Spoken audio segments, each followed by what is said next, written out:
आ चुकी हैं।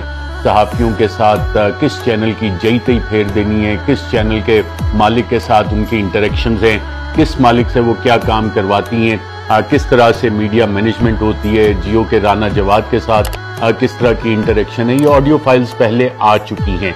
तो ये दावा जब किया जाता है कि ऑडियोज कुछ सहाफ़ियों के साथ बातचीत पे मुश्तमिल होंगी, तो ये दावा पहले भी साबित हो चुका है। इसका मतलब ऑडियोज इस हवाले से एग्जिस्ट करती हैं। अब मजीद इसमें कोई आती हैं, नहीं आती, कौन कौन सी आती हैं, वो बहुत इंटरेस्टिंग होगा। और सहाफ़त का कुछ जो किरदार है, जो असल सहाफ़त है, और कुछ जाली सहाफ़त है जिसमें कंसल्टेंट लोग बने होते हैं, मशवरे दे रहे होते हैं हुकूमतों को, मुख्तलिफ सियासी जमातों को, शायद वो किरदार भी इसमें बेनकाब हो जाए। और कुछ नहीं तो जो ताल्लुकात हैं और सहाफ़त में अवाम को बेवकूफ़ कौन लोग बनाते हैं, शायद वो कुछ किरदार इसमें बेनकाब होने की, अगर ये फाइल्स आती हैं तो हमें नजर आएगा जैसे माजी में कुछ बेनकाब हुए ऑडियोज।